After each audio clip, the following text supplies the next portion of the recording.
And this is my second question to you. Are the 49ers too invested in Purdy to pivot to Jones? They gave Purdy this huge contract. Clearly, no one thought Jones would be this good. Not Kittle, not Kyle. I'm sure Kyle liked him, but I don't think Kyle thought he could be the second coming of Matt Ryan.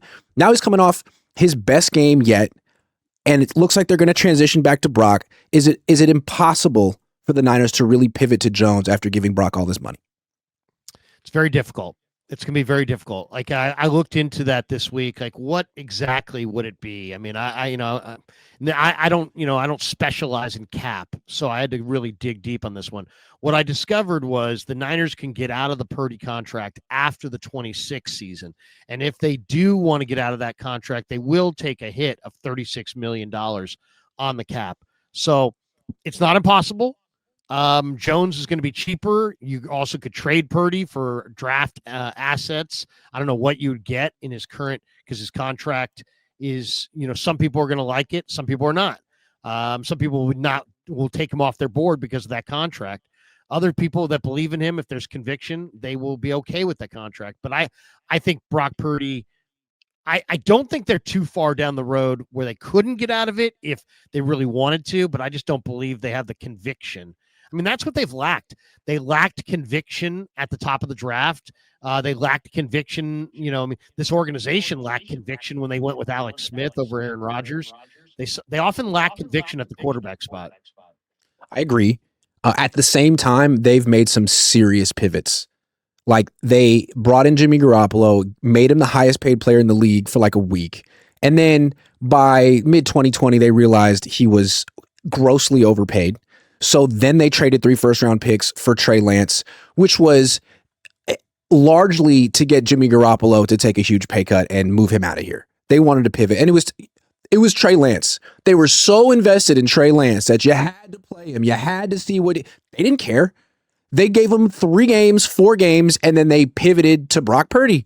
And now they've given Brock Purdy a contract. Man, the Eagles gave Carson Wentz a contract. We've seen teams pull the plug on these contracts before. And if you have a guy like Mac Jones who can do the job and stay healthy for cheaper, I think, dead cap is one thing. I don't think the Niners really care. They're like setting records with dead cap right now. You could save the Yorks a lot of cash by trading Brock Purdy and keeping Mac Jones. And that might be something that interests them at some point down the line. The big question I would have is who would fetch more? Because I think Purdy's the better player, and he's got the better resume, right? He's won a championship, NFC championship, has gone to a Super Bowl. So Purdy, I think, is done more, but Jones is under contract for $7 million. So if you make the trade for Jones, you don't just get Mac Jones and a potential franchise quarterback. You also get a 1-year looky-loo at $7 million, where if he doesn't look good, you get down the road. There's no commitment, and if he does look good, you sign him to a long-term extension for a reasonable amount. So, and then on the other hand, you got Purdy, who's making a big amount of money, $53 million a year, and that amount of money in his contract could make him more difficult to trade. So I'll say this: there's people that don't think Jones has got a big market. I bet you he's got a bigger market than Purdy. I bet you he has a bigger market than Purdy as well, because it's going to be hard to convince a team to take that contract coming off the last 2 seasons that Purdy's had. 2023 was a long time ago. 2024 wasn't good, no matter what people will say and what QBR he had. It wasn't good. And then this year, it's not good or bad. He's just injured, and it's a frightening injury because the Niners have already said whether or not he plays again, he's not going to be 100% healthy. It's a lingering injury typically, and he's so dependent on mobility that you wonder if 90% Brock Purdy is a good starting quarterback in the league. So I think Mac, on the other hand, he's healthy. He's playing really well, and I think a lot of teams feel like we have a similar system. We might even have better playmakers. Mac would fit right in. Could you imagine, by the way, if the 49ers parted ways with Mac Jones? Let's say Mac whispered to Kyle and John, "Hey, man, I gave you a hell of a year. How about this? You send me somewhere." And they said, "Okay, we're gonna do right by you, so we're gonna send you somewhere." Let's just say the Niners got a 2nd-round pick coming back, and let's just say we get to next July, and Brock Purdy's like playing really good, and then all of a sudden he's like, the toe again. Then what? because now you've moved off your quarterback for a second round pick. You're still paying your franchise quarterback, and now it's a second year in a row he's got a crushing turf toe pain, injury. And we all know about the frustration of the delicate nature of the whole injury, and it's a recurring thing. I mean, Joe Burrow had surgery, Brock Purdy didn't. So Joe Burrow might make it back faster from the surgery than Brock Purdy makes it back from not having the surgery. I'm not saying he should have had the surgery and they blew that. I'm just saying, we don't know if he doesn't get the surgery and he just rests. What if it comes back? You can't. Is Jed going to be cool with the 25 and 26 being washed away because of your handpicked quarterbacks got turf toe and you don't, you know what I mean? It's like, how many years of this regime can go south and be blamed on the quarterback and Jimmy's ACL, this, that, it's like, how many lost seasons can you have to a quarterback before Shanahan just goes, you know what? I think I'm going to, or, York goes, hey, you know what, Shanahan, I'm going in a different direction. I mean, what about just this week? Like, I think it's so interesting. The Niners are trying so hard to curate their season and have it go according to their plan. And it seems like this is the week they want to bring back Purdy. I mean, Kyle said it after the game. He's like, he absolutely could have played against the Rams. We just didn't want him to be in that situation, whatever that means. So this week you bring him back against Arizona, kind of as a soft launch. You're going to beat Arizona, right? You can't lose to Arizona, right? Yeah, well, what if it's just a repeat of week 4 where he's not ready to play? He could do practice. He passed all your preliminary hoops, but when he's out there, not only is he not really mobile, but the ball's sailing on him and his toe doesn't feel good. And when he gets hit one time, it hurts again. Like, what if you give away a game to Arizona that you should win just because you're messing around with the quarterback position, making a switch you don't have to make? I mean, God forbid you lose to Arizona doing something unnecessary. It's pretty odd, too, that you're a week after your quarterback completes 85% of his passes, you're rushing to get your other guy back out there. Yep. Who's rushing who? I mean, it sounds to me like Brock Purdy doesn't want to lose the starting job and thinks Mac Jones might be taking it away from him. So he's like, I got to get back out there. And the Niners are just like, we'll defer to Brock whenever he's ready to go. We're ready to have him, so on and so forth. I mean, it sounds like good decision-making, but is it? I don't know. I mean, if Brock doesn't come back now, when is he going to come back? Because it's hard. It's hard to bench Mac Jones after he completed 85% of his passes. It's really hard to bench Mac Jones after a win. And they're going to beat Arizona most likely. And then they're going to beat Carolina most likely. And then they're going to beat Cleveland most likely. And then they're going to beat Tennessee most likely. So whoever the quarterback is, as long as they're somewhat healthy, this team should win the next 4 games. So Brock needs to come back right now. Otherwise, Mac's going to win the next 4 games most likely. Well, here's the thing. I don't look at that quite the same as you. I did at the beginning of the year, but I mean, after I watched, CJ Stroud, who looked like S against Seattle, carve up the Niners, it kind of was an eye-opener that if you can't rush the quarterback and you don't have a lot to move the quarterback, then the Jacoby Brissetts, the Cam Wards, the Daniel Joneses, the Caleb Williamses, they all can beat you. That's true. So That's a good point. I'm a little nervous at. I hear what you're saying. No, you're right. Actually, I think that's a mature way to look at it. That with this defense, the way it is, you can't just chalk up anything as a win. You're right. No. Nothing's an automatic win. Not when CJ Stroud throwing to rookies behind a crappy line beats you. Then everything, all bets are off. That being said, I think they should beat the crap out of the Cardinals next week. No excuse. I don't care that Bosa and Warner aren't there. Beat the freaking hell out of the Cardinals. That's what your job is. Well, here's the thing about that, though. I agree. I mean, if you look at last week's game, Cardinals lost by 22. They only had 1 sack of Darnold. Now he only dropped back to pass 12 times. That was incredible. Seattle ran it down their throat. 46 runs for almost 200 yards. So maybe the Niners are like, hey, we'll just run it and run it and run it and run it. But the Niner offensive line is going to beat the Cardinal defensive line where they have Calais Campbell and Josh Walter Nolan. I would say I'll bet you anything that the Cardinal defensive line beats the Niner offensive line in this game. When Walter Nolan is whooping Jake Brendel repeatedly, just remember that he could have been on the 49ers. Corey Coleman says, what are your thoughts on the Seahawks and Rams matchup this weekend? Go Hawks. What do you think? Where is it? Is it in LA? Where are they playing that game? I don't know.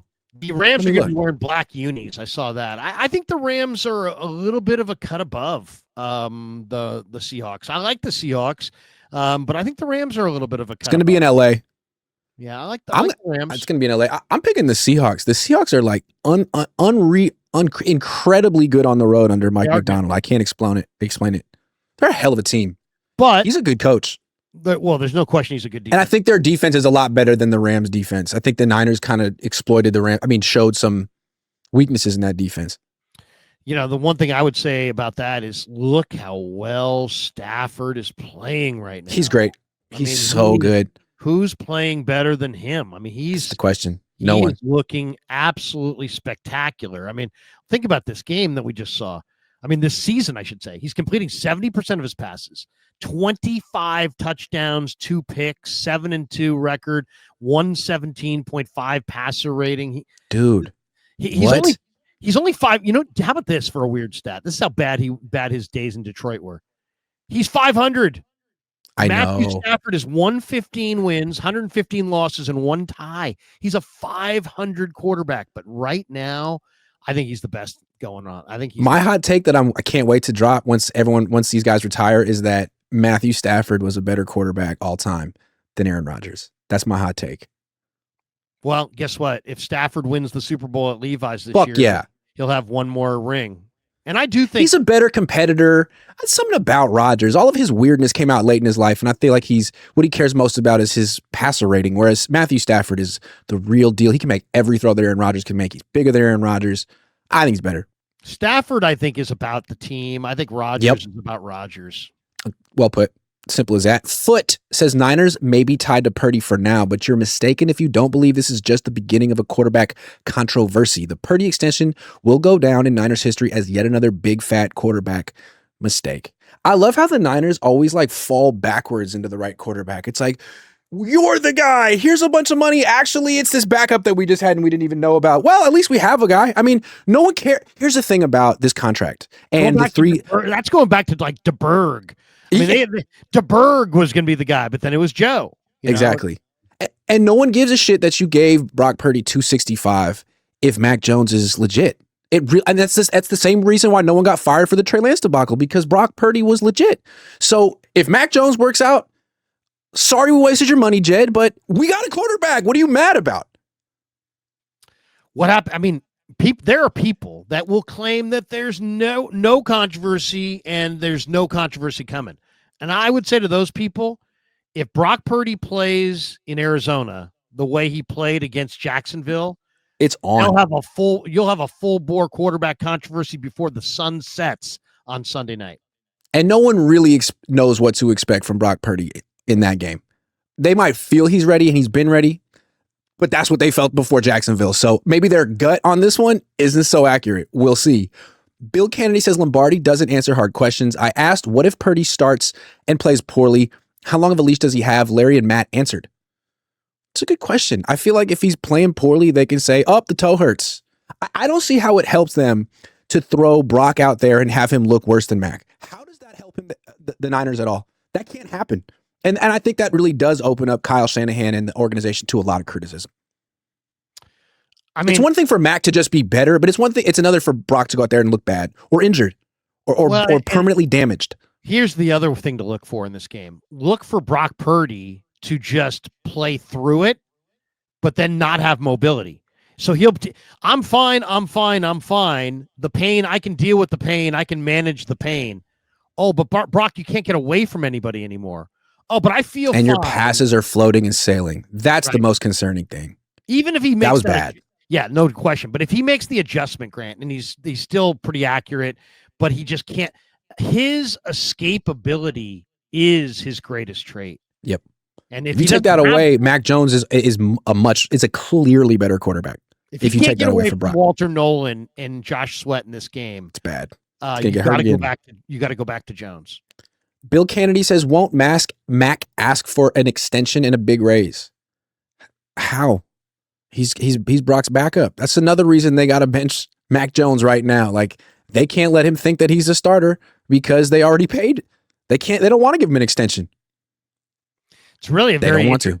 It's an interesting whole thing because it's like, well, wait a second. If you put Mac out there and he plays really well to the end of the year, yeah, his trade value goes up, but then it also makes you wonder, do you want to keep him? And then if you put Purdy in there right now and he doesn't play well, then Mac comes in and plays really well. Okay, maybe you'll have a few more interested bidders, but then you got to ask yourself, what's Purdy going to be next year? And do you have Mac under contract for $7 million? That whoever decided to make that a 2-year deal and not a 1-year deal, that was a major win for the Niners. Major win. Yeah. Not doing that with Darnold was a loss in retrospect. Nicholas Ridiculous says Darnold was a miss. Mac and Purdy have matching QBRs from last season, and this season Mac has CMC and a defense. I think you're giving up on Purdy. I think people are glossing over the fact that he's been throwing to the worst version of Jawan Jennings we've ever seen, and Kittle's been out for a long time and just really came back last week. I mean, there hasn't been a downfield passing attack because there hasn't been Pearsall. And I think when Brock comes back, I don't think there's really going to be it's not going to be a coincidence that Pearsall's going to come back at the same time. That's my prediction. We're going to talk about that next. 3 Much Sauce says, can Matt Hennessy still redeem himself? Oh, yeah. We're going to talk about, we have a whole section on Matt Hennessy coming up. Josh Wyatt says it's Groundhog Day. Kyle manufactures top 15 QBR. From a backup, the media overvalues said quarterback. Dumb GM sphincters up and pays bad QB, rinse and repeat. The lesson is stop paying the quarterback in Kyle's system. Who are you talking about, Jimmy? Yeah. Because it worked out with Darnold. Yeah, Jimmy hasn't necessarily gone to great heights. What's he doing? He's the caddy now. I guess he plays golf. He seemed like he lost interest in playing. He's so happy to do nothing. Oh, never seen anything like it. Jimmy Garoppolo probably looks at Chase Daniel and says that's the dream career. Make some cash, don't take any hits. Yeah, sort of like live in LA, be incognito, make a bunch of money, don't play. He seems to have a really fun personal life. I mean, it seems like he might know how to have a good time or just how to live right. Hey, salute to Jimmy. Kilo TW says they could just be trying to get Brock out there so he can shake off the rust. Risking it against the Cardinals is a problem, but I guess being 3-1 in the division has that impact. Well, he better be good. Are they bringing him back because in this spot because this is when he wants to come back? Are they bringing him back in this spot because this is their handpicked spot? Are they bringing him back because they think they can run against the Cardinals and beat the Cardinals? I mean, they're bringing him back in a division game, and if he loses the division game, then what? Oof. Javid says Cohn and Krueger, then Willis and Bowman of SF Punditry. Thank you very much. Baby Radiant says Robert Saleh needs to give Nick Martin a shot. We also have a topic on that.